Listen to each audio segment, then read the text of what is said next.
All right. Thanks for tuning in live on Proline TV, part of the Our Lads Football Network. Apologize as we are a few minutes late from our scheduled 6 o'clock Eastern start time. Gary Ferman is a little bit tied up. He had a very important conference call with the team, and that was scheduled. Matter of fact, we were supposed to do the interview a couple hours ago, so we backed it up. Unfortunately, Gary is still a little bit behind, so hopefully we will hook up with him within the next few minutes, and we'll be able to pop him up here and talk to him about the game, because last week we had the opportunity to speak with Owen Buchanan from TexAgs.com, covering the Texas A&M Aggies. He's been doing that for a long time. He's our official Aggie insider, and Olin does a great job. You could check that out. There's a link in the description of this video. If you're a Miami Hurricane fan, I'm sure many of you are that are watching this video. If you want to find out more about Texas A&M, then check out that video because we went over key players to keep an eye on, just as I was hoping to do here today and still hoping with Gary.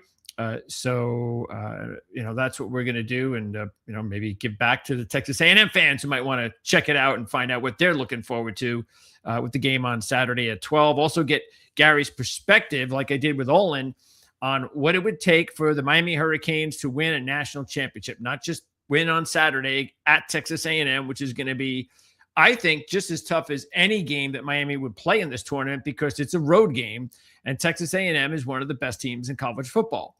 This is an SEC road game, and keep in mind, Texas A&M going into the final regular season game was an undefeated team. And I don't know where they'd be right now. Could they be the second-ranked team in the country if they would have won that game against Texas? I think there are too many people, of course, analysts and so forth, that are penalizing Texas A&M for that loss too much. And I get that they do not have as tough of a schedule as some other teams in the SEC, but it is still an SEC schedule. And to expect any SEC team to run the table and not slip up once, I'm sorry, but I just think that's asking for too much nowadays. Now, if this was 3, 4, 5 years ago, that's a completely different story. There were dominant, elite, all-time programs, all-time football teams from their respective programs. And that's just not going to be the case anymore. It's not. I mean, sure, you could say, well, this is their best team ever. That's a little bit different. You know, of course, what I'm saying. But for the Alabamas of the world, especially, and the Ohio States, Georgias, all you have to do is match them up with the teams from just a couple of years ago. And I'm sorry, but those teams from just 3 or 4 years ago would be a heavy favorite in the matchup with this year's version. And I'm okay with that. I'm not trying to throw that out there as some sort of a negative deal. Now, maybe the fans at Georgia and Alabama and and Ohio State, maybe even, maybe not Ohio State, because they've actually benefited big time with the transfer portal. So let's not include Ohio State. But you get what I'm saying. Alabama, Georgia specifically, because they were the dominant SEC teams. They were the two of the dominant college football teams for the longest time, ever since Saban was there, ever since Smart was there. And they were beneficial. It was benefiting them as a program to be able to recruit first team, second team, third team, 4 stars and 5 stars.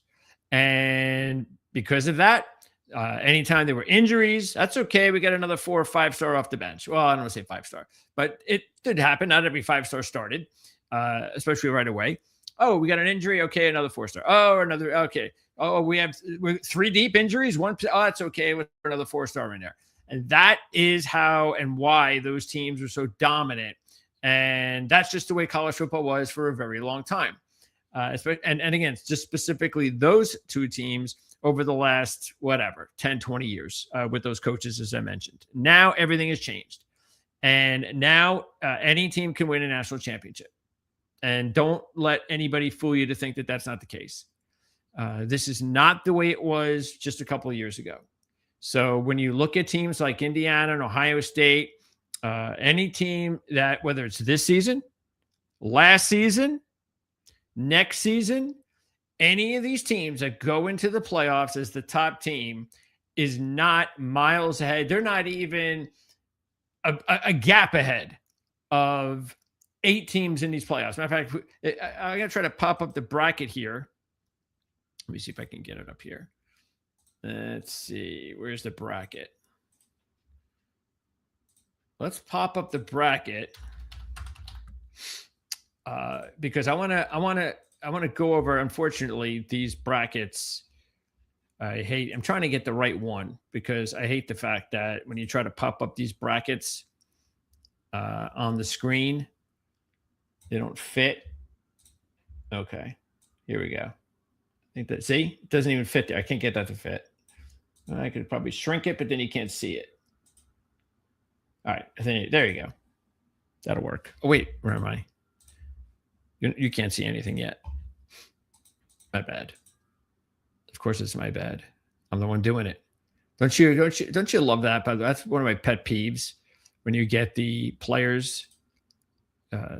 I see more of this in the last 10 or 15 years, like players saying it's my bad. It's like, no fucking shit, it's your bad. You're the one who dropped the pass, dickhead. What is that supposed to mean? We're supposed to give you some kudos for saying it's my bad. We're not letting you off the hook. You dropped the pass, dumbass. Okay. So here is the bracket. All right. Here are the teams that can win the national championship. Oregon, Texas Tech, Alabama, Oklahoma, Indiana, Ole Miss, Georgia, Ohio State, Texas A&M, Miami. Okay, that was easy, right? All I had to do was say all the Power 4 teams. But if I want to be tougher, and if I want to just give you my honest opinion on whether or not I think there are teams that, I don't see it though. Okay, I'll do that. Alabama, we're going to knock them out. I will knock Oklahoma out as well. And that's it. That's it. And that's good for the bracket because the number one team gets to play, just so happens, and the teams you're supposed to play, which are the teams that are the most vulnerable, and that's how it's set up. All right. So again, you got Indiana, Alabama, Oklahoma, and look, this does not mean that I think that Indiana will cakewalk the winner of this game. And I actually am going to go with Oklahoma in this one. But I do think Oklahoma has a chance to beat Indiana. I do. And I think, and the reason Oklahoma has a chance to beat Indiana is because Oklahoma has just as good, if not better, a defense than Indiana has. Okay, so that's the thing. See, Alabama, they've got a good defense. They've got a top-rate quarterback. They've got some good receivers. I don't know if they have any elite receivers. I'm not sure they have an elite quarterback. And I do know they don't have an elite running back. They have no running game, Alabama.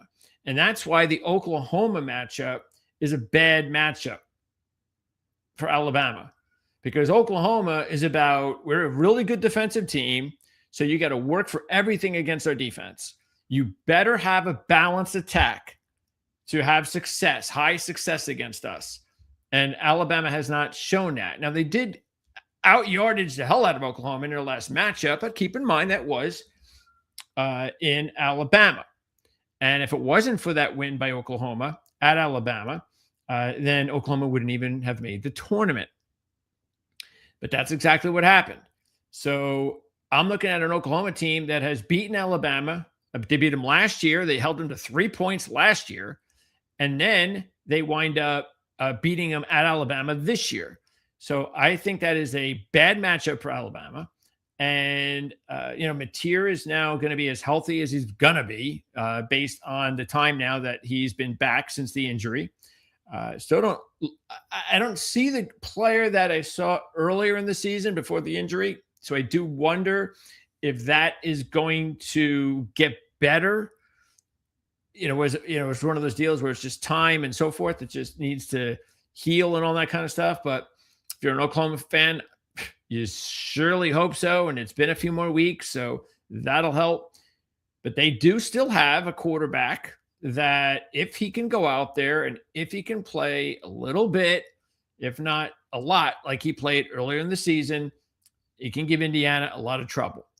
Again, they've got the defense. Indiana is not going to march up and down the field against them.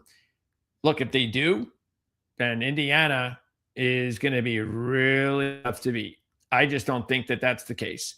I don't look at Indiana as some sort of major scary team, top ranked going into the playoffs that everybody needs to be afraid of. I mean, a lot of people felt that they were outplayed by Ohio State in the Big Ten championship game.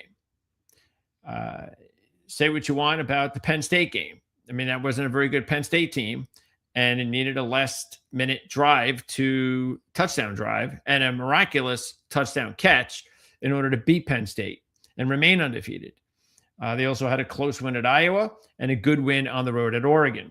So they definitely have shown that there are some, there are some parts of their team that are not invincible.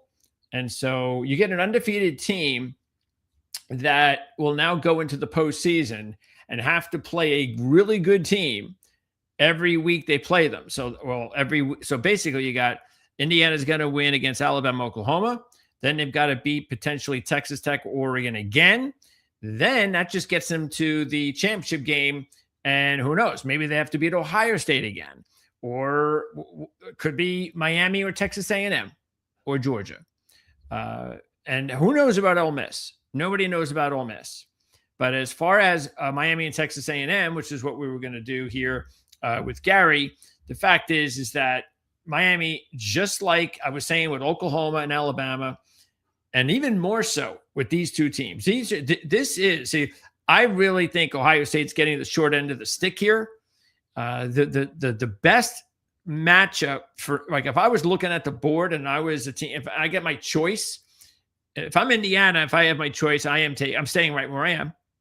If I'm the number 2 team like Ohio State and I have my choice, it is definitely not Miami, Texas A&M winner. I'm going either Ole Miss or Oregon. Okay. Knowing that there's a possibility that if there's an upset, wow, look at that. Look at a big bonus I get. But chances are there won't be. And with Oregon and Ole Miss, I firmly believe that Miami and Texas A&M, whoever wins this game, will be a tougher opponent than the teams that have to beat the group of 5 teams. So, hey, you know what? I'm not feeling sorry for Ohio State, but that's what Ohio State has to look forward to. And with Miami, you're talking about studs on defense. You're talking about an experienced quarterback. You could say what you want about, Beck's issues and things of that nature, but hey, it's pretty. Look, the fact is the kid has been in a lot of big games, and that's going to be really important at this time of season, because you're looking around here, even Oregon, they've got they're the guys that have taken over for the Dylan Gabriels of the world and so forth. You've got a first-year starter in his, I think, 3rd year in college football, but he's never started an entire season before Dante Moore. You have your true freshman wide receiver is your best wide receiver, and your true freshman running back is your best running back. I mean, that is a lot of inexperience in big playoff games, and that's just too much in my mind. That's why I'm definitely on the side of Texas Tech there. But down here, nobody knows what to expect from Ole Miss. They could look at this as an opportunity, us against the world. Everybody thinks that we're going to just be out, maybe even Tulane, that we're just not even going to show up, because this is Lane Kiffin's team, and without Lane Kiffin, we can't do anything. And will that motivate Ole Miss to go on a little bit of a run? Can they win a championship? I don't think so. I mean, when I look at the long shots, my top 3 long shots, I'm looking at Texas A&M, Miami, and Ole Miss. Ole Miss is definitely 3rd. They're between 20 and 25 to 1 to win the national championship. And I definitely think that that's worth doing. In the past, again, just a few years ago, you would get a team, even in a 4-team playoff, that would be, 15 to 1 at the most, or 12 to 1, but you'd be throwing your money away. In reality, for the most part, for that 4th team. Even in the 4-team playoffs, like 3 or 4 years ago, whoever that 4th team was, for the most part, usually was a team, like even when TCU upset Michigan, and went to the national championship game, that was like one of those teams, and they miraculously won a playoff game against Michigan that year, and then the very next game against Georgia got annihilated. So again, it's always that fourth team even had no chance, but now that's a completely different deal. So Texas A&M, Miami, Ole Miss, I think they're excellent long shot opportunities. And I just think that Miami, Texas A&M, the situation with them is going to be this. It's going to be the best game of the first round. There is no doubt about that. And whoever wins that game is going to come off a really good win. They're going to be coming off the best win of the first round. They're then going to, and it really doesn't matter who it is, but they're then going to play Ohio State. Okay. It'll be neutral, but they're going to play Ohio State. And you just got to look at it this way. If either one of those teams can beat Ohio State, which I believe they can, at that point, they will move on to the semifinals. And there will be no doubt that if they can beat Ohio State in the quarters, they can beat anybody. So that's how you got to look at it if you're Texas A&M and Miami, is if we beat a really good team in this first round and then beat Ohio State, we can beat anybody. There's no reason to think then in the semifinals that we can't win a national championship. And at 20, 25 to 1, whatever you can get Miami or Texas A&M right now at, I did it, and I think you should too. That would be my advice. Again, Ole Miss is just kind of like I'll throw it in there just in case kind of deal. But the Texas A&M winner, I'm going to be sitting fine. Whoever wins, I'm going to have money on, and it's for me. That's what I'm looking at. I'm saying, man, if we could just beat Ohio State, I'm going to feel pretty good going into the semifinal round. I don't care if it's Georgia. I know Georgia's a really tough program, and I get that, but you're still looking at a program that's 5-6 to 1 to win the national championship. You're getting no value with Georgia, especially because Georgia would have to beat Ole Miss for a second time. They would have to beat potentially, again, if it holds serves, they would have to beat Ohio State. Then they would have to go to the championship game and beat potentially Indiana. Okay, so I'm only getting 5 to 1 for that, beating Ole Miss for a second time, second-ranked Ohio State, and first-ranked Indiana, and you're giving me 5 or 6 to 1? Get the hell out of here. I'm not taking that. If you're a Georgia fan, fine. Or if you have some, if you're just in one of those situations where you've been on Georgia all season, whatever, then I can get that. But anyway, I want to make sure. Let me pop this out because I want to make sure I'm not missing any of Gary's. Okay, good. Just want to make sure my communication with Gary is not off, just in case he could still make it here. All right, let's pop this back up. Okay, so that's what I would do. And right now, I'm putting my bracket together for one of those contests. My bracket is going to look like, again, I'm going with Oregon, Ole Miss. No surprises there. And I'm taking Texas Tech, and I'm taking Oklahoma. And I'm seriously considering taking Oklahoma against Indiana. I really am. And the reason is because it's. I always feel like when you're going up against one of these top teams, undefeated, hasn't played in a playoff before. Look, it happened to Oregon last year. What was Oregon? Let me see. Where is Oregon?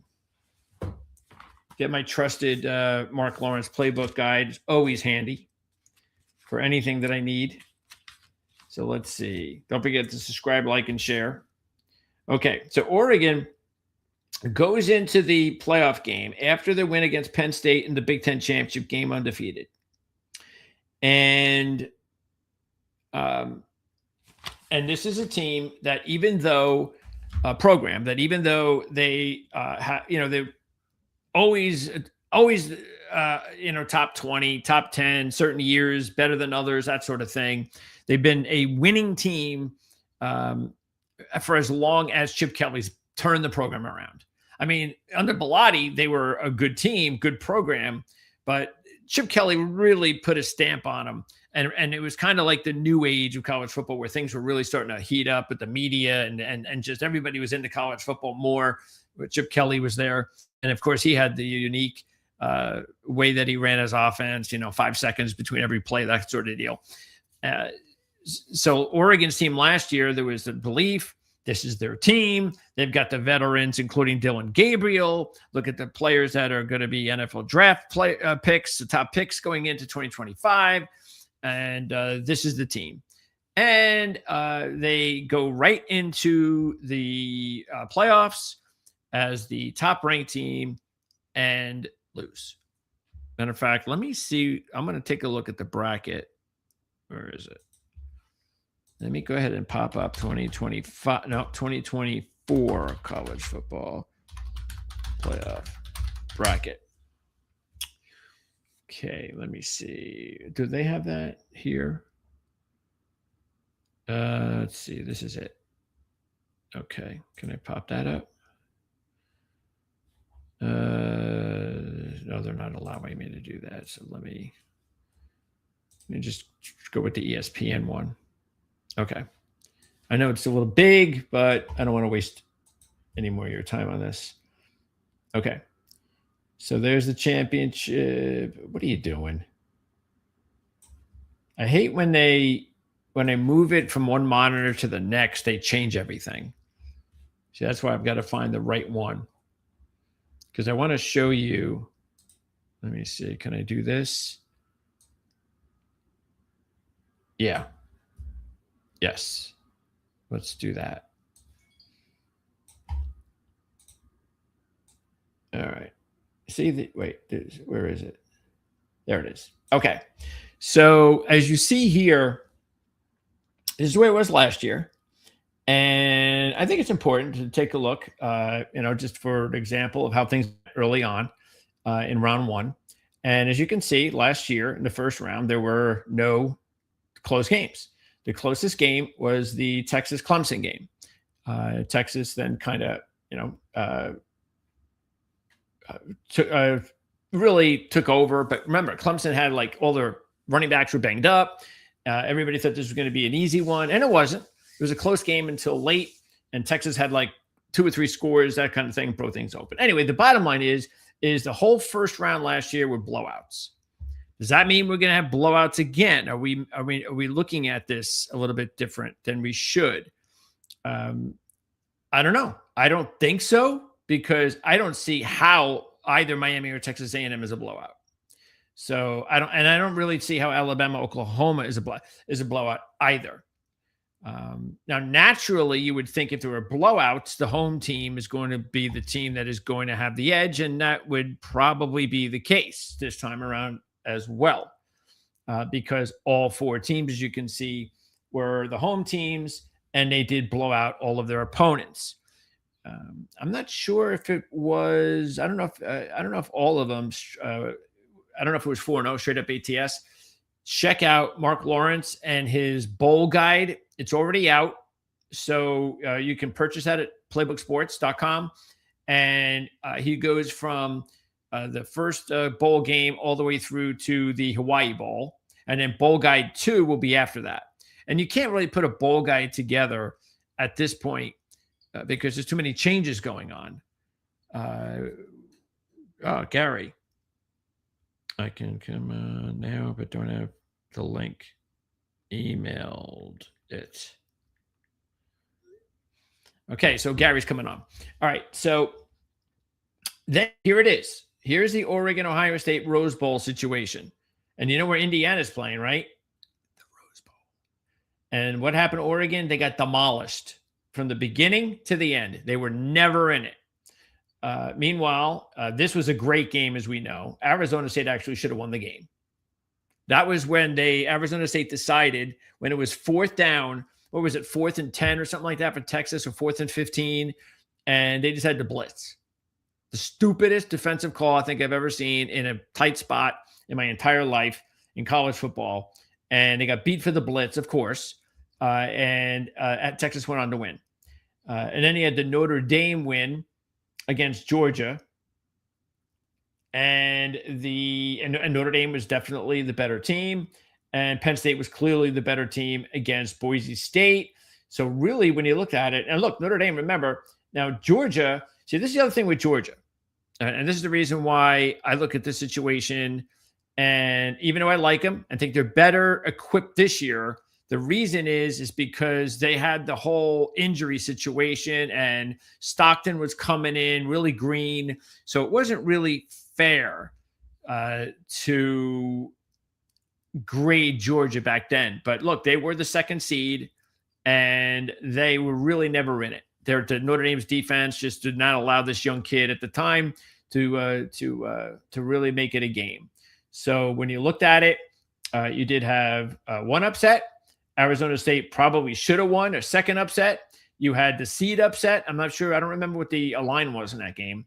And you had no upset there. So you did have upsets in the second round, but that was not the case in the first round. So I think it'll be different, though. Again, I think the Alabama-Oklahoma game, I see no reason to think that won't be close, just like the – so I think both on a group of 5 games, I think, should be competitive. And clearly, again, the best game is the A&M Miami game. But my point is that Indiana is vulnerable because Oregon was a better team last year than this year's Indiana. And they got walloped. Now, maybe the one thing that might have worked against Oregon last year is they were trying to beat Ohio State for the second time. All right. So again, just like I'm saying, with Georgia having to beat Ole Miss for a second time, Oklahoma is trying to beat Alabama for a second time. It's not easy to do. So mark that down. But for Indiana, that's why I was saying when I was going over, okay, these are going to be my picks. That's why I was saying I might go with Oklahoma. I might. It's going to. I know I have to do it before these games start. And the other reason why I'm thinking of possibly doing it is just because I know not many people are going to do it. And so my bracket might, work out contest wise, but I truly believe that game could be really close. So I have more faith in Oklahoma than Alabama, even though I think if Alabama gets the win, then all the way they play down the stretch, the blowout in the SEC championship game, the talk that Alabama doesn't deserve to be there. Let me make sure. Okay, so trying to make sure Gary's coming in here. So all of that will be wiped out if Alabama can win that first playoff game. And now it's like, hey, it's a new season. Let's go. And who knows? I don't know whether or not Kalen DeBoer and all this talk about, is he going to stay at Alabama? I don't know whether or not that affected Alabama. I don't know. But now it's pretty obvious he's not going anywhere. So at this, I guess some people might still think about the Michigan job. Anyway, so if they can do that, then yeah, I think Alabama, because if the Alabama team from 6 weeks ago can show up in the Indiana game, if they beat Oklahoma, then we've got ourselves a game. So look, it would not surprise me at all if both first and second seeds get wiped out in their first matchup of the playoffs. Because look, remember here, first seed out, second seed out. I know Boise State wasn't a realistic third seed, but anyway, you get the point. So the top 2 seeds last year in the playoffs out in their first round matchup in the quarterfinals. And I could definitely see that happening with the Miami, Texas A&M winner, more so than Alabama or Oklahoma beating Indiana, because again, that's how strongly I feel about Miami and Texas A&M. Okay, and then so as far as the rest, even the Ole Miss Georgia matchup, that's another thing that I'm looking at. Just like Alabama, Oklahoma, I'd like to see what happens in the game. And then when we talk about it after the game in a couple of weeks, obviously I'll be able to give you a more definitive, because I'm not going to stick with my bracket just to stick with it. A lot's going to change depending on how those games look in the first round. But if Ole Miss looks really good against Tulane, and it looks like hey, we're taking this seriously. Yes, Kiffin was important, but it's the players that win and blah, blah, blah. And, it's us against the world. Like I said, that happens, then I would feel a lot better if I did take Ole Miss to upset Georgia with the bracket. So that's something I'm still considering, just like Oklahoma. And I'll just be honest with you, as Miami fans, I am taking Texas A&M. And my bracket would then look Texas A&M beating Ohio State, then Texas A&M more than likely beating Georgia. And then I would have, again, I'm not sure if I'm going Indiana, Oklahoma. I might go Oklahoma, but I'm taking Texas Tech, and I'm taking Texas Tech and Texas A&M in the championship game. And I know that sounds really far-fetched, and I get that. But I look, I'm putting my money where my mouth is. I believe this is a wide open playoffs. I don't think there's any value in going with 2-1 teams like Indiana, Ohio State, or a 5-1 team like Georgia. And because of that, I would much rather, not only that, but again, I just think that the Big Ten is a little bit down this year. I don't think Ohio State or Indiana played very tough schedules this year. Like they didn't have these murderous opponents, like 3 or 4, like really tough. Like it wasn't like Indiana. Yeah, they had to go to Oregon. I get that. But Indiana, like for instance, they didn't have to play Ohio State in the regular season. They didn't have to play. They didn't have to go to Washington, which could have been tough. They didn't have to play USC. Say that could have been on the road. They didn't have to play Michigan. Yes, they played Penn State, but Penn State wasn't the real Penn State we thought that they were going to be when the season began. And for Ohio State, they had that really tough first game, week 1 against Texas, which was really, hey, look, unlike Indiana, Ohio State schedules tough non-conference opponents to begin the season. So I give them credit for that. But everybody knows when they watch that game that was just an ugly game. And it's just, probably proves that these two, unfortunately, it's bad for us fans, but that you shouldn't have these matchups in the non-conference early part of the season because it doesn't do you any good. Anyway, outside of the Texas game, who did Ohio State played? Well, okay, they played Michigan, and we all know where Michigan is as a team this season. Not really all that good compared to the way their record looked. Same thing, Washington. All right, decently tough opponent on the road, and Illinois on the road, and okay, that's it. They didn't play anybody. So Ohio State and Indiana have not been battle tested. And then they played each other.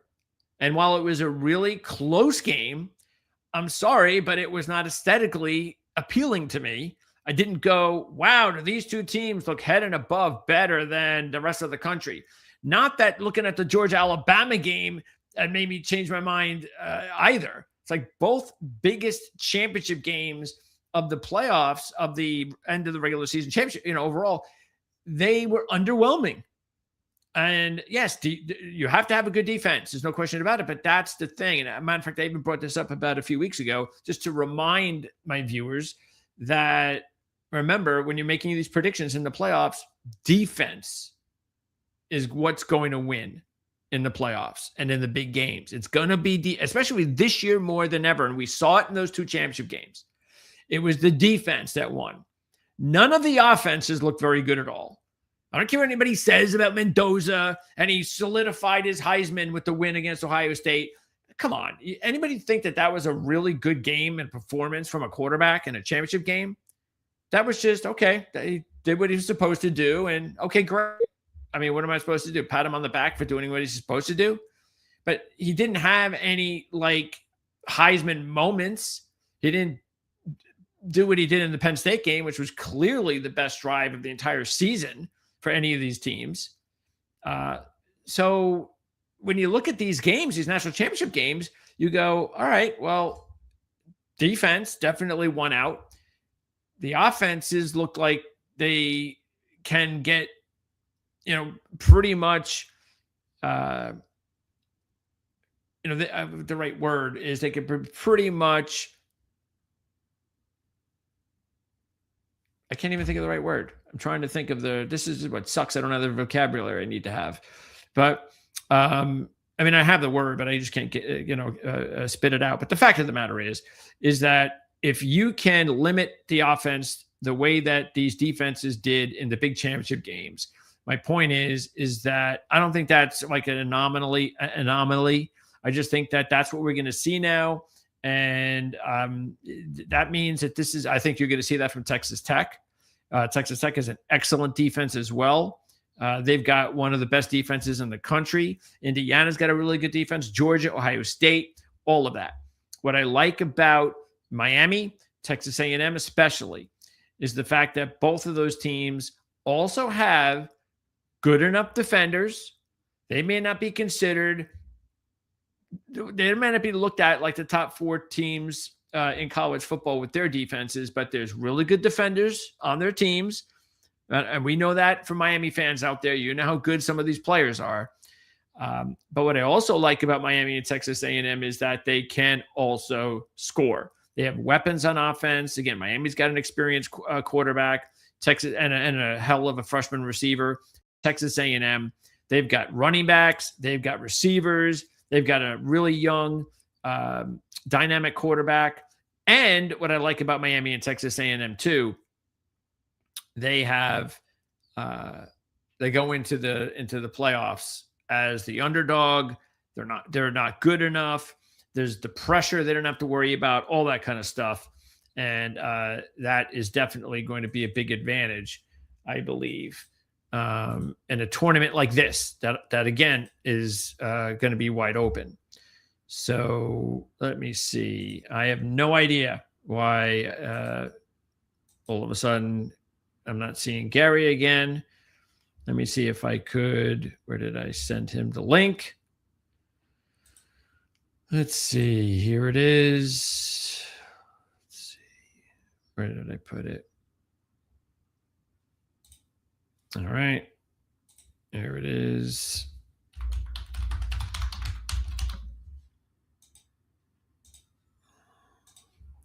Okay. Now, as far as the schedule, the rest of the week, I will be doing the bowl preview. I'm going to try to do it tomorrow. And what we're going to do with the bowl preview is, and I think this is the most important thing with the bowl preview, and that is go over the updated coaching changes, how important it is, which coaches are going to be there, which coaches are not going to be there. Obviously, the opt-outs. You're not going to have that issue in the playoff games. Everybody's playing in playoff games. And even the coaches that are going to move on and that accepted head coaching jobs, the coordinators, you got both of them on A&M sidelines, but they will be coaching in the playoffs. But I'll be going over all of that to let you know. And that'll be the first bowl preview tomorrow. And then hopefully next week we'll do another one because scheduling wise, a lot of these games that are going on in a week or two, these players will wait until a few days before the game and then announce that they're not going to be playing. So we have to update all that. Okay, so we finally were able to hook up with Gary. So let's get him in here and talk some Miami Hurricane football. How's it going, Gary? Going good. How you doing, Greg? Sorry for the mix-up. We were on different channels there momentarily, I guess. That's okay. Again, I let everybody know you had a very important conference call with the program earlier today. Well, I actually did, but I wasn't. I just didn't realize you were doing a live show. So that's okay. But I'm glad I made it. All good. Yes. Yeah. Well, that's the fun now of this time of year. That even if you can't make it scheduled, we have so much to talk about, which is what I was able to go through for the past half hour. And I'll talk more about that tomorrow on the bowl special. But let's talk Miami Hurricanes football, Gary, because as I was saying to the viewers, and again, this is one of the main reasons that I wanted to have you on. I already had Olin Buchanan on to talk about the Texas A&M side, that I really feel that the winner of this game has a legitimate chance to run the table and win a championship. What do you think about Miami's side, and what does Miami have to do in order to accomplish that type of a goal? They got to coach well, Greg. Miami's built for this playoff, and they're able to generate offense in multiple ways, and their defense has come miles this season. They got, they got to coach the game, and they have to put themselves in the right situation. The biggest thing that with Miami is, Miami can't beat Miami. Miami has a habit of beating Miami and just is finding ways to get in its own way. And it happened a little bit in the middle of this season. And they've been playing very good football the last month.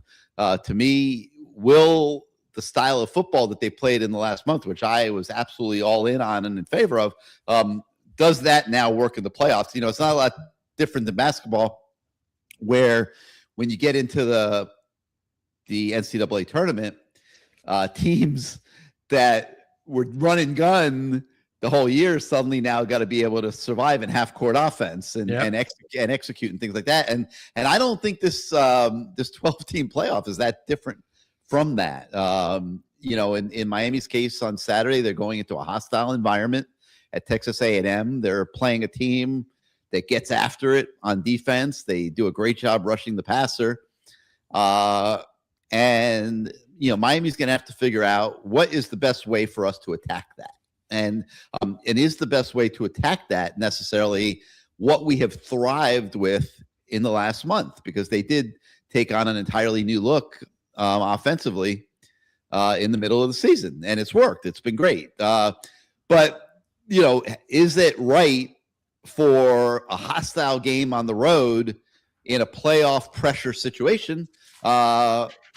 You only get one shot at this, and that's what they have to decide, and then they have to do it with conviction. I could see it going in either direction, quite honestly. I see Texas A&M having a very tough time preparing for this game because of the flexibility that Miami has on offense with its running game and its passing game. And I think it's maybe the most intriguing game of the first week. Oh, I don't think I completely agree. This is the one game that is, if you were going to pick one game to watch, this has to be it. I don't think there's any question that ratings wise, it should be.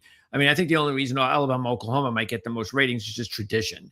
That's about it. But I expect this to be the best game, the most competitive game, the most exciting game. So a couple of things I want to ask you. Okay, so a lot of the talk about whether everybody wants to go back to, if it was Miami, Notre Dame, and just for the record, just so you know, I thought Miami and Notre Dame should have both been in. Alabama should not have made it. So, but, if it was, obviously it was between Miami and Notre Dame. Everybody talks about, okay, Miami beat Notre Dame. But clearly, one of the reasons why this matchup, head-to-head thing, I don't think is just so easy to decipher is the fact that time changes. And just like you said, Miami's offense changed. Certain teams get better, they get worse as the season goes on. So how has Miami, in your eyes, how have they looked differently from those first big games of the beginning, the first few weeks of the regular season, including the Notre Dame win, compared to when they were losing games in the middle of the season to teams they probably shouldn't have lost to? What was the difference between those games and the games that they lost? All right. Well, first of all, with all respects for the fact that this is your show, I'm going to totally disagree with you. I think head-to-head matters, whether it's the first game of the year or the last game of the year. And anybody that watched that Miami-Notre Dame game saw that it really, even though it was a 3-point game, that Miami was more dominant in that. And it was, typical Miami fashion in the first half of the season, in that it would get early leads, go into a little bit of a shell, get more conservative, and the other team would come back and it would be not enough. And we saw it against Notre Dame. We saw it against Florida. We saw it against FSU on steroids when FSU outgained them 175-15 in the fourth quarter and outscored them 19-0 in the fourth quarter when Miami got tight offensively and got too conservative and wasn't making plays. And when they do that, they get very station to station, and then you're in third down a lot. And if you're in third down a lot, if you're great, you're going to only convert 6 out of 10 of them, and if you're on 2 or 3 third down situations in a drive, the percentages aren't in your favor to score a lot of points. And to me, that's what they were running into. And the second half of the year, they started opening up a little bit more on offense. They made Malachi Toney a big focal point. started throwing trick plays into the equation, the wildcat into the equation, and stopped running up the middle almost exclusively. And it has worked very well. It has brought a lot of excitement to the team. You could see it on the sidelines. There's a lot more juice on the sidelines. And it has made Miami kind of become the team that it could have been all along, that it was at times in those early games during the season, but not consistent. And when did that change? Did that change after the loss to Louisville? After the loss to SMU. SMU. Okay. And that loss to SMU, again, that was like one of those losses that sort of like I remember as a Jet fan. I don't know if you remember, probably not, but I remember the Jets going to Cleveland in the wild card playoff game. Or it was the second round, chance to be in the championship, big lead against the Browns. I think they had a 2-score lead, 4th down for the Browns, incomplete pass. Jets about to take over the ball with about 5 minutes to go, and they called roughing the passer on Mark Gastineau against Bernie Kosar to keep the drive alive. And Miami went on to win the game and break all Jet fans' hearts. That's the type of game it seemed like it was for Miami. That should have been a win. The game was over, and they had a bad play that resulted in a penalty that had nothing to do with the play, and they lost the game because of that. And then we wouldn't even be having these discussions. But Greg, the problem wasn't that the officials made 2 or 3 just horrendous game-changing calls that they did that went against Miami and contributed to the result. The problem was that they were in the situation where those bad calls by officials could impact the final outcome. And that was a byproduct of just not scoring enough points and not putting the team away. Yeah. And not putting teams away. Yeah. And not hitting enough big plays, being too station to station. Their longest run from scrimmage this year has been 35 yards. And that's a team that leans on the running game a lot. And they only did that once. They were not explosive enough. They weren't scoring enough points. It was too station to station, too clock eating ball control. And they were going against, when you take the Louisville and SMU cases, good offensive coaches that know how to dial up plays at different times and that were just inching past them on the scoreboard. So what concerns you the most then about this Texas A&M matchup, considering how explosive the Aggies offense can be both on the ground and through the air? What do you think Miami has to do? Is it just a matter of, hey, they got to win that game at the line of scrimmage with their stud players? That's what I think. That simple? I think they got to run the football. I really do. I think they got to run the football. I think they got to stay away from turnovers, and then mix in the explosives somewhere in the equation there. I'm not saying go back to being too conservative. Sure. I'm talking about you got to be smart. You're going on the road. It's a tough place to play. A team that also has a lot of talent. And this is a brains schematic, to me, kind of game that coaching is going to be at a huge premium. Yeah, both coaches, obviously, they're in the playoffs for the first time, and Texas A&M coming off their first loss of the season. So we'll see how they respond. And then what do you think then moving forward, if there was if you had to say who the MVP would be, let's say Miami has found themselves in the semis or the national championship game, who's the MVP of the team at that point?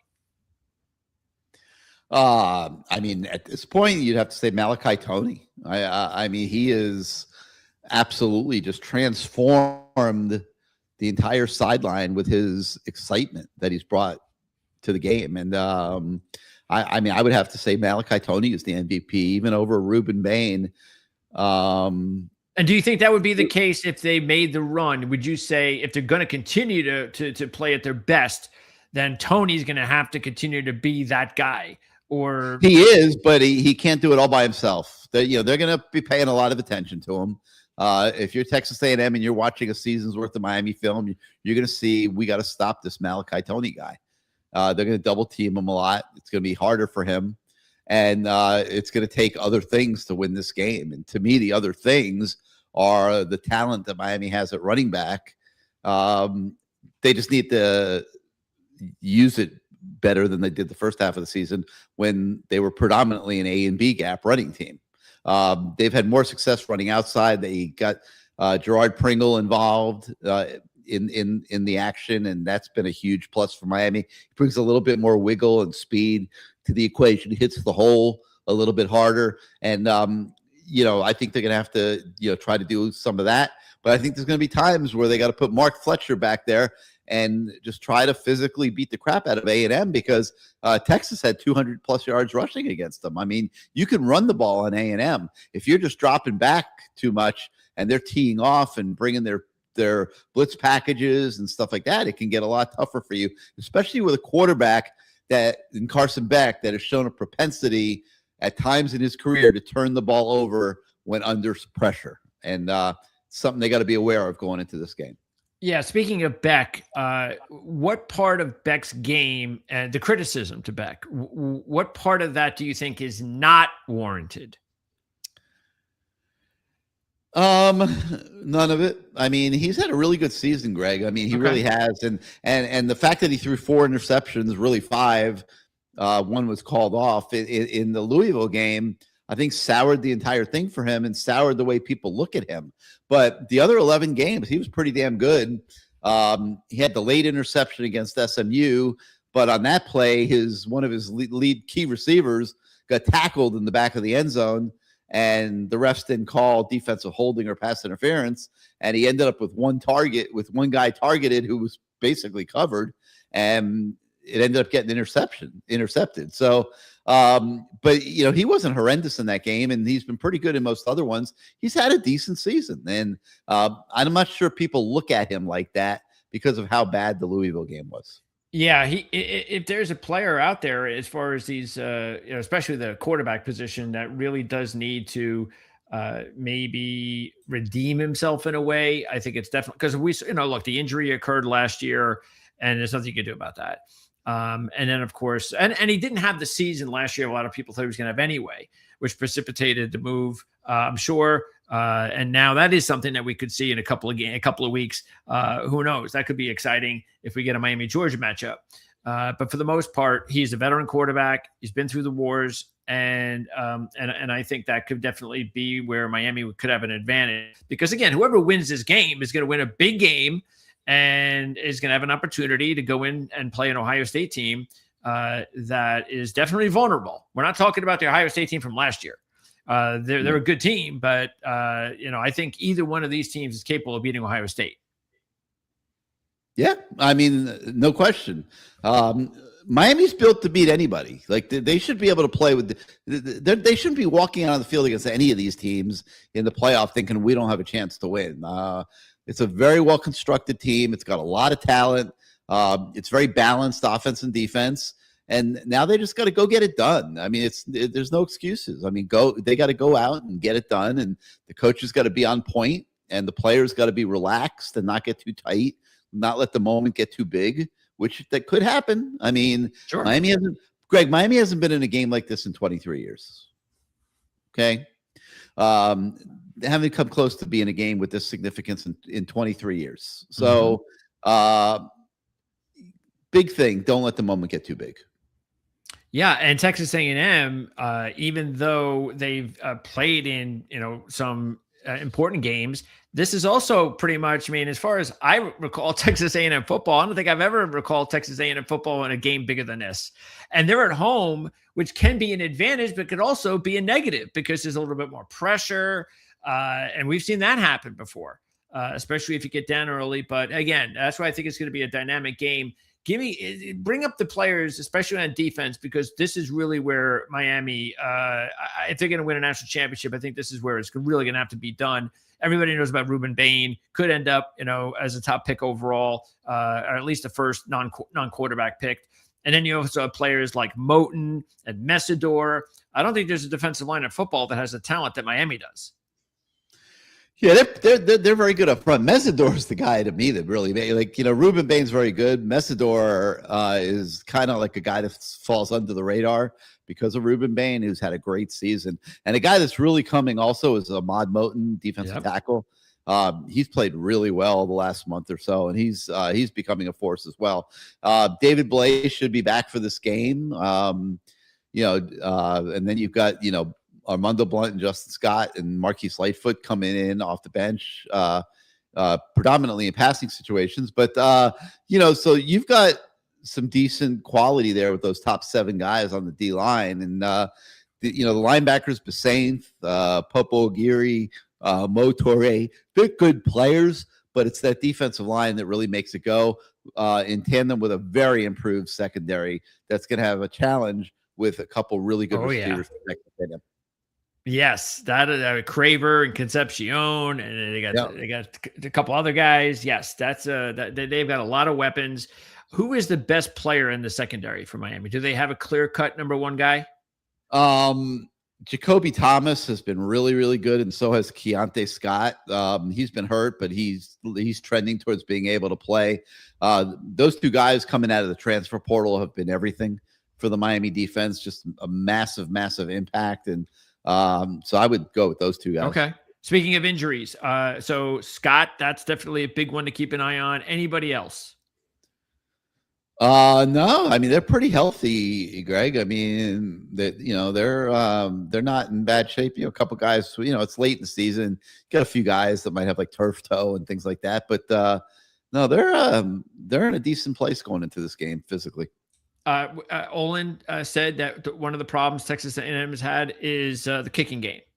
And how Miami, do they have any issues or any anything on special teams that will be an edge for them? How is special teams going to be? I think they're fine. They got a kicker that kicks every kickoff out of the end zone. That helps.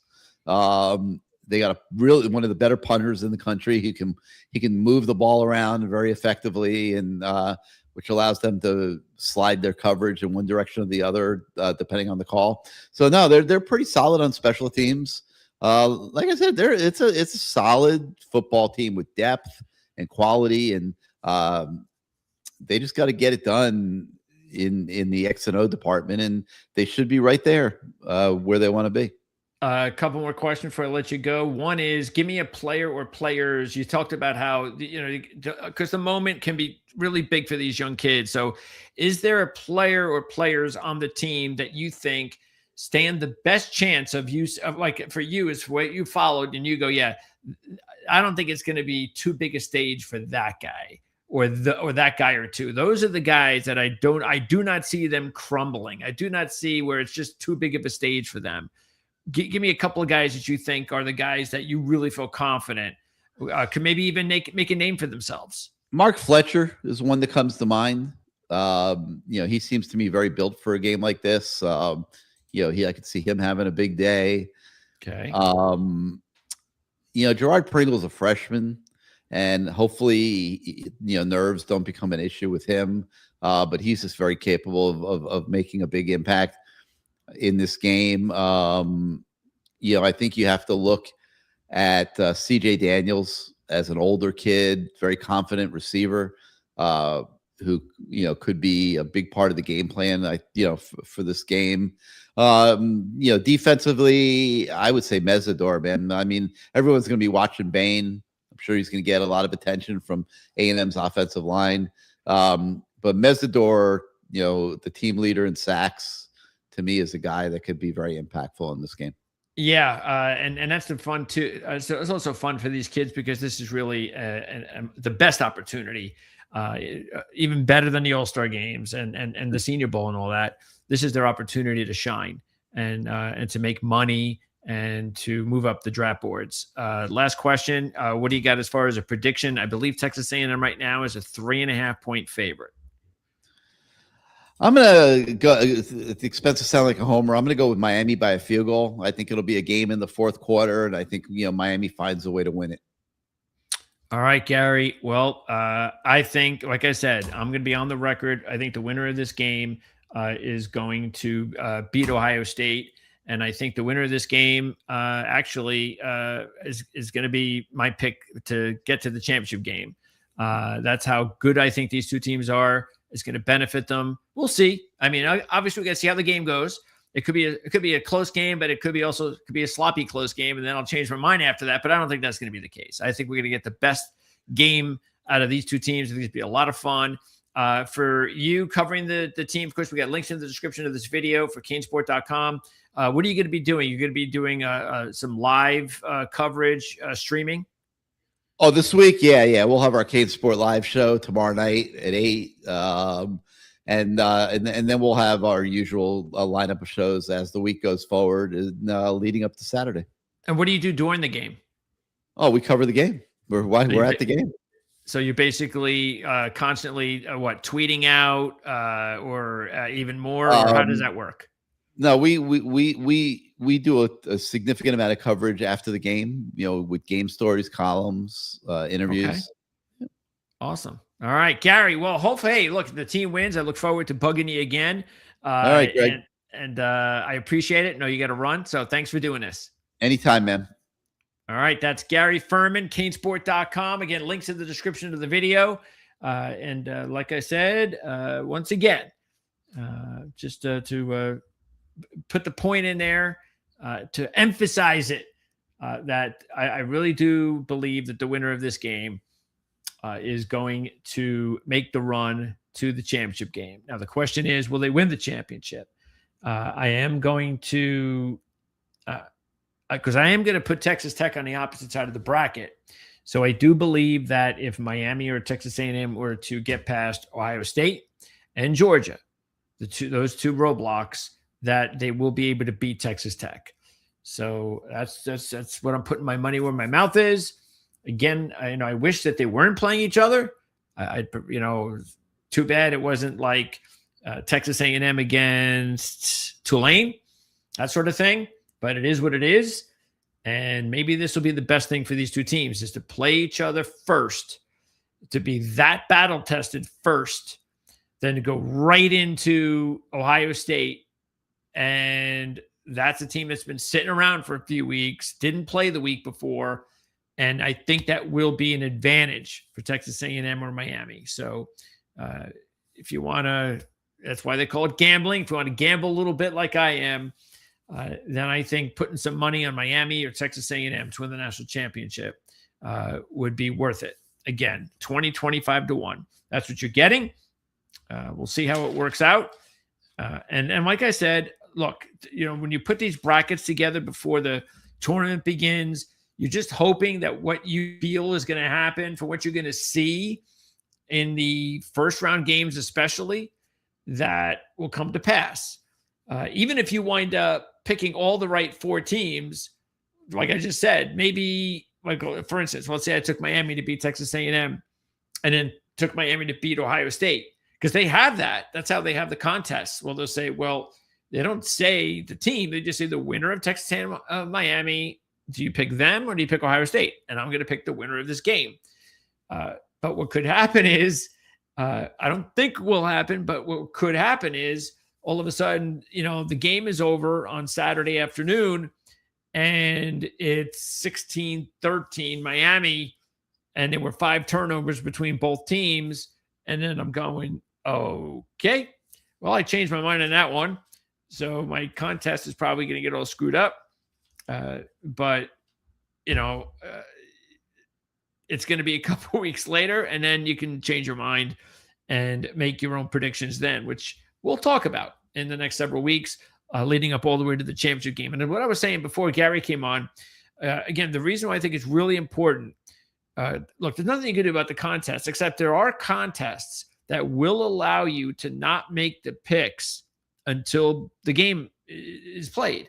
So you can wait, but there are others that, you just have to throw it in there before the playoffs, before the bowl games and the playoffs begin. There's nothing you can do about it. And that's okay, because everybody's in the same predicament. But as far as the ones where you can wait, well, that makes it a lot easier. No question about it. And I'm not just talking about because you want to see what happens, especially just for the playoffs. You want to see how the games are going on, but not just that. But what I'm really going at is the bowl games, because right now, a lot of the opt-outs that are taking place in the bowl games are, even though you do have players that are like Arizona State's got a bunch of guys that aren't playing, and that bowl game is still not for a while. But the later you go in the bowl schedule, there's still like 8 games where you see no opt-outs. And I'm sorry, but there'll be opt-outs in those games. So the point is that's the reason why it's really good to take your time as best you can with these bowl games and wait for the opt-outs. It never used to be that case, but it's just the way it is right now. And I'm going to give you some examples of what we'll go over tomorrow. Let's see. Let me give you some examples because there are games coming up. Let's see. What is it? The 15th. Matter of fact, we're going to be doing this again. Like I said, the hope is we're doing this tomorrow. That's the best thing because Wednesday. Yeah, I mean, we might do it Wednesday, but I'm trying to do this tomorrow. So that's the 16th tomorrow. So that would be the Veterans Bowl.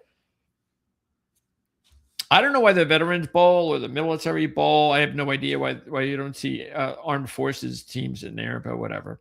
So Troy and Jacksonville State. So here is an example.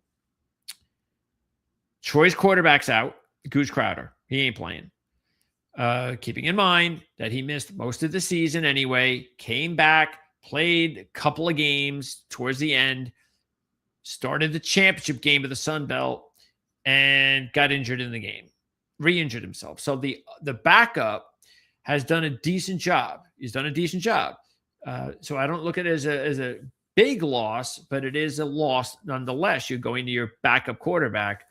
And the more important one is their number one running back is not playing. Tay Meadows out. So that's something. Now, Troy is still, I believe, about a 3-point favorite in the game. I don't know. Let me see if those odds have changed. And look, part of the putting this bowl thing together too is trying to get heads up as early as possible before these lines do change. And I think we're going to see that in some of these games. I think you'll see, especially it's interesting. You get to these games like, look, the Troy line has already dropped now. It's been like 3 for a week ever since it came out. Now it's 1.5. We're 24 hours away from the game. So this is what happens. You get the closer you get to the games, more and more people start zeroing in on these games. And then the day of the game, when most of the rest of the money is, because you'll get that initial bump by the top handicappers of the world, like the Jim Feists, and they put their money in, and then there's the lull, and then the rest of the money usually comes in within 24 hours of the game, especially on game day, and that's why you could see something like this happen, where, oh, wait a second, the leading rusher's out, the starting quarterback's not there. So now you do have, this is the other thing to always keep in mind. You've got the Sun Belt against the Conference USA, and the Sun Belt is a much better conference than Conference USA. Conference USA is terrible. All right. So it's just not good. And you've got the 2 championship game runner-ups playing each other. So that's why Troy should have been a deserved favorite. And it's why I think Troy should still be, even though Tay Meadows is not playing. Let's keep in mind he was only a 700-yard rusher. So it's not like he's a 1,000-yard, 1,400-yard rusher. All right. So I'd still, and Jacksonville State's a completely different team at home, anywhere else. And now they're anywhere else. So I'd still go with Troy in this one. And then, in case we don't do the show until Wednesday, which again, I believe we will do it tomorrow, but in case we don't, it's possible. Let's say there's just not enough time in the day. Then you've got one of the more exciting, we do have 2 games on Wednesday, but we have one of the more exciting early matchups, Old Dominion, South Florida. And there you go, it's a cure ball. So that line dropped 2 points. Now, there are some big opt-outs here for both teams. As you should know by now, both starting quarterbacks are out. Neither one are playing. Colton Joseph not playing. So he's opted out. That means they're more than likely going to go to a freshman quarterback, and this freshman quarterback has only attempted 15 passes this year, and he's supposed to start the bowl game for South Florida. Hey, it worked out for Mestamaker last year, even though they did lose.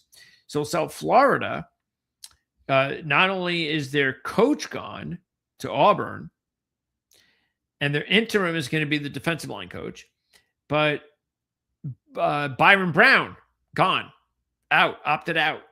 And I think everybody kind of gets a feeling of they know where he's going. It would be a surprise. It'd be a major surprise if he did not follow Golish to Auburn. That is a big loss because Brown, really, if you look at it, when you compare now Mestamaker was the best quarterback in the conference. It's as an easy one, but Brown was definitely the second best. So that's a big loss for South Florida. And that means that a quarterback, a backup, now they have a senior. Okay, so that's the thing. You got a freshman for Old Dominion with only 15 career passes as the backup now starting the game. South Florida has a senior starting the game, and he threw 44 passes in the first 4 years at Tennessee and only threw 20 passes this year for South Florida. That's Gaston Moore. So right there, I'm saying, all right, well, you definitely have an edge with Old Dominion because Ronnie is a really good coach. He just signed an extension. Everything's still going good for, but I'm still kind of surprised about Colton Joseph, though. With Ronnie staying there, I would not be surprised if Joseph returns.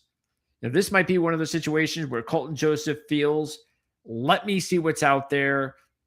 And if I can get a deal with a Power 4 team, I'm taking it. I don't know if Colton Joseph is a Power 4 quarterback. So he might just wind up back at Old Dominion. I mean, I haven't talked to his agent. I haven't heard the gossip from Old Dominion. I'm just guessing because I've seen Colton Joseph. He's a nice little quarterback, but he's really more of a runner first, passer second. He only has a 2-to-1 touchdown to interception ratio. Nothing special, but he's a 1,000-yard rusher. So that's the deal with Colton Joseph.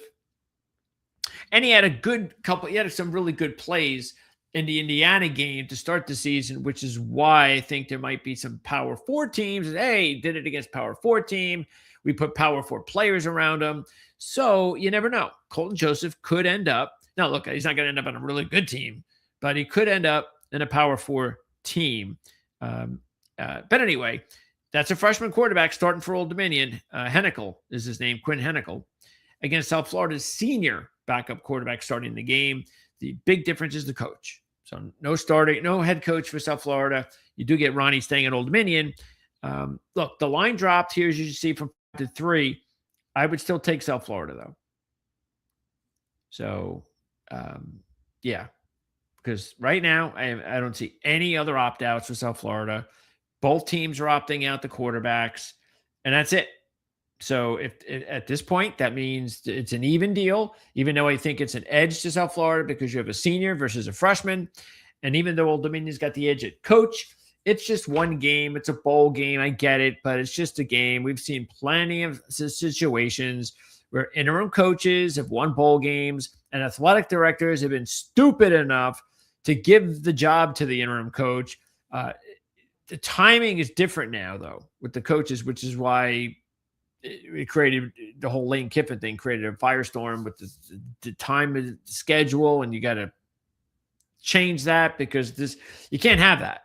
It's just you need to know that the coaches are going to coach. It's sort of like NASCAR silly season, which drives me crazy as a fan, where drivers for one team are signing on to drive for another team in the next season when they're still driving the rest of the season with the same. So it's stupid, but that's the way it's done, and there's a reason for it. And they can't change that the way that they're structured in NASCAR right now, but college football can, and that's another one of these scheduling deals that they hope to fix. But yeah, not a game that I'd be jumping to the window with big cash to take South Florida, but I just think South Florida is clearly a better team in my mind, and it's just a matter now of seeing what happens there. Who's the better backup quarterback, really? And I think South Florida's got a lot more better talent around them outside of quarterback than Old Dominion as well. And then the 68 Ventures Bowl is the one later that night on Wednesday night. And I did not see any significant opt-outs, coaching changes, or anything like that in that one. I think Louisiana is probably the way to go. I think the whole Delaware story for them to go to a bowl, which is nice. Normally, if you're new to the FBS, you need to wait a year or two, whatever. because there were opt-outs and not enough winning teams, they allowed Delaware to play, which I think is good. Delaware's, a competitive. They were a competitive FCS team, which is why they made the switch to the FBS. But Louisiana, same thing. We got a better Louisiana team than they were in the beginning of the season when they lost their quarterback. They were able to pick up a quarterback who needed a little time. And as soon as he got acclimated with the team, Louisiana started to play better like they were expected to play early on in the season. And again, they have divisions. So they were in the division where Troy was. And still, I think Louisiana, from the Sun Belt, better team than Delaware, not only from the worst conference at Conference USA, but just moved up from the FCS. So I would go Louisiana in that one, and I would take South Florida. So I would take the two favorites there, and I would take all three favorites, really. So we'll see. I know Mark likes to poke fun at me for being always with the dogs, but yeah, that's it's not the case all the time. So that's it for the bowl games for tomorrow and Wednesday. We'll try to be on tomorrow. If we can't make it tomorrow, definitely Wednesday, no later than that. And I'm going to try to give you as much detailed information, like I said, on the coaching changes that are important. Is there anybody, because there are coaches that are not coaching, and it's up to just like South Florida, and it's up to the interim coach. So we'll talk about that. We'll talk about the opt-outs. We'll go over the lines, the ones that I think will change between now and next week, so you can take advantage of it. We'll see what looks like some good upsets, some dogs to look at as well, and then we'll do it all again. Injuries too, definitely injuries too, and then we'll move on and do it all again probably the next week. I'm going to go over all the games in this bowl preview video, but then we'll update things every week, including, of course, the playoffs, because there'll be the first playoff games coming up next week, starting on Friday night. So remember that. It's a Friday night playoff schedule. And then it moves on to, you've got the Miami game, of course, at noon. And that is followed by, what is the other games? There was a group of 5 games. I think it's like 5 and an 8:30 or something like that. I don't know where I put it all, but it's going to be back to back to back. It's going to be 3:30 and 7:30. So 12, 3:30. I don't know what there's no way the Tulane Ole Miss game is going to start at 3:30. Okay, because most college football games that start at 12 o'clock don't end until about 3:30 on average. Now you got a playoff game. So playoff games, I don't know what they were last year, but I would guess that, especially if it's a good game like we expect this one to be, I would say that's going to be close to a 4-hour game. Now, look, they might just start it anyway at 3:30. It's I don't know. I don't know if it's a different network though, but if I would think they'd want to wait till the first game is over, just delay. I'm sure they won't delay it an hour or two, but they might just say, okay, if we have to delay it a half hour, we'll let everybody know in advance, that sort of thing. And I could see that happening. So yeah. And then the next one would be 7. So if they don't have a delay, then, the 7:30 game is the late start, Oregon and James Madison. And then we'll also get up on Talk NFL when we do this. Actually, I'll do the bowl special, and then we'll probably, I don't know if we'll do a separate show or we'll do some NFL talk with the bowl show. And then we'll do that live, of course. And then we'll just split it up. And then it'll be available as a bowl only video on demand. It's looking good for Jim Feist coming back this week. So far, so good. That means he'll return to Wednesday in the weekly show at 3 o'clock Eastern at Dom DeMarco's. And then we'll be back with Jim, Andy, Mark, Playbook ATS podcast on Thursday, and then Jim, Mark, and myself on Friday's show to end the week. So another one of these weeks. It's still football season, but we've got, it's going to be, hopefully, it's going to be Tuesday, Wednesday, Thursday and Friday football coverage here on Proline TV, part of the Our Lads Football Network. So check out the links to the video, to this video, where you can check out all sorts of cool stuff, including how to follow Gary Ferman at Kane Sport and much more. So I'm out of here. Again, I want to thank Gary Ferman. I know he had a busy day today. He's going to continue to have a busy go at it, especially if this team makes a run, like I believe they can if they can get past Texas A&M. So thanks for tuning in once again here to Proline TV, and we'll see you next time, and hopefully that's tomorrow.